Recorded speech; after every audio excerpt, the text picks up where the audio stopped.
All right, let's dive right into this explainer. Have you ever wondered how your brain makes decisions before you even realize you're thinking? Well, today, we're uncovering the exact psychological science that algorithms use to hijack your brain in mere seconds. But more importantly, we're going to show you how you can steal that power right back. We are talking all about hacking the micro-moment. So, think about this for a second.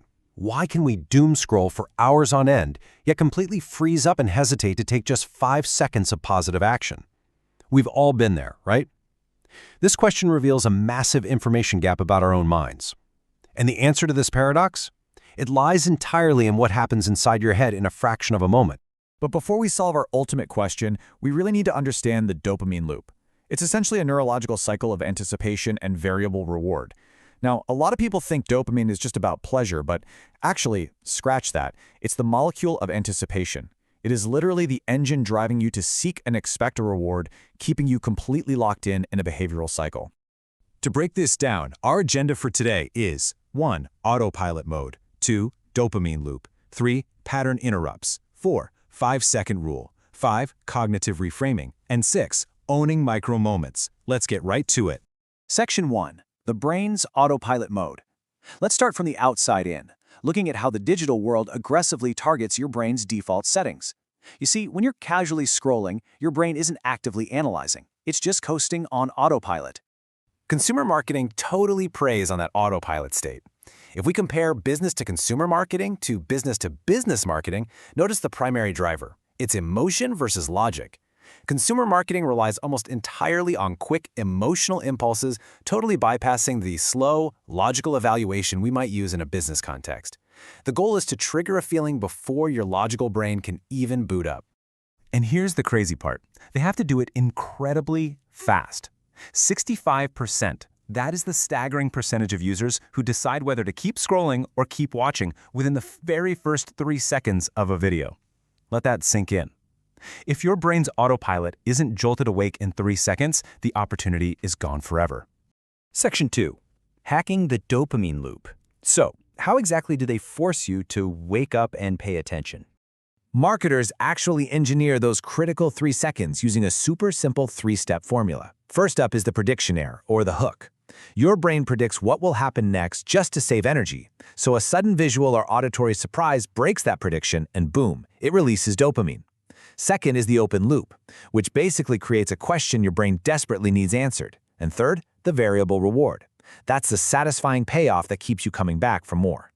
This ties perfectly into George Loewenstein's information gap theory, which tells us that curiosity is basically a mental itch that demands an answer.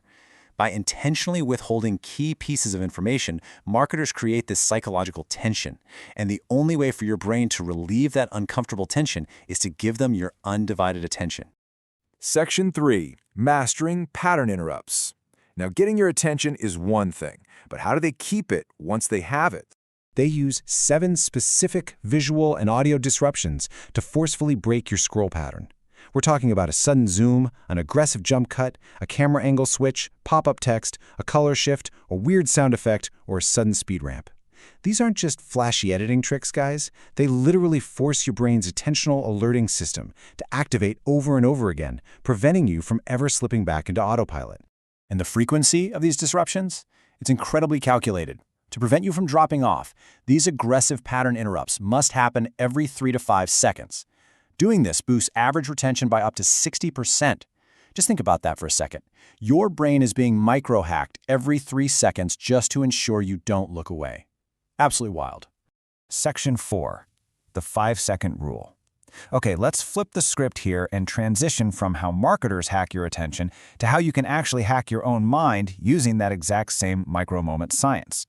Author Mel Robbins hit the nail on the head when she said, "If you have the courage to take action, your confidence will follow." Mel discovered that you can actually use the brain's rapid-fire processing against itself to cure hesitation and self-doubt. Think about it. If algorithms can change your behavior in 3 seconds, you can for sure change your own behavior in 5. So here are the actual mechanics of her famous 5-second rule. First, you feel the impulse to do something productive. Second, you immediately start counting backward. 5, 4, 3, 2, 1. And third, you go. You act immediately. Counting backward acts as your very own pattern interrupt. It awakens your prefrontal cortex, tricking your brain into taking action before your autopilot mode can generate an excuse to kill that positive impulse. Succumbing to your excuses just feeds a vicious cycle of fear and inadequacy. But pushing yourself to act within that tiny 5-second window, that builds a virtuous cycle. Action literally unleashes your inherent potential. You are taking control and creating a dopamine loop of positive action, rather than just passive consumption. Section 5. Cognitive reframing techniques. Because action isn't just physical, right? We can also hijack the micro moments of our emotional reactions using cognitive psychology. Let's talk about cognitive reframing. This is the practice of intentionally adopting a more helpful perspective in the face of fear or suffering. Now, let me be super clear. This isn't just some blind, toxic positive thinking. It is the pragmatic, active choice to be mentally flexible in the exact moment you feel an emotional trigger rather than rigidly reacting to the pain. Think about the difference between a threat frame and a challenge frame. If you default to a threat frame, believing your anxiety is inherently dangerous, your anxiety spirals, right? You're opening a negative loop. But actively reframing it as a challenge, telling yourself, hey, this anxiety is just my brain giving me adrenaline to prepare, that moderates your emotional reaction almost instantly. Or consider the failure frame versus the feedback frame. Changing the internal narrative from I am an idiot to what can I learn to fix this next time acts as an internal pattern interrupt. It stops endless rumination in its tracks and shifts your focus entirely toward future agency. You close the loop on shame and you open a loop on growth. Finally, Section 6, Owning Your Micro Moments. We are finally ready to close that curiosity loop we opened at the very beginning of this explainer.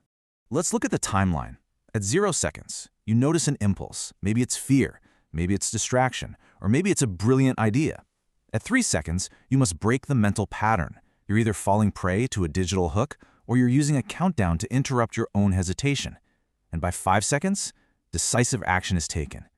Whether you're a marketer optimizing a dopamine hook or just a professional trying to beat procrastination, the battle for success is definitively won or lost in this tiny, tiny chronological window. So now that you know the true science of the micro moment, how will you choose to frame your very next action? Will you let the algorithm control your brain's autopilot, or will you use the next 5 seconds to take the wheel? The countdown starts right now.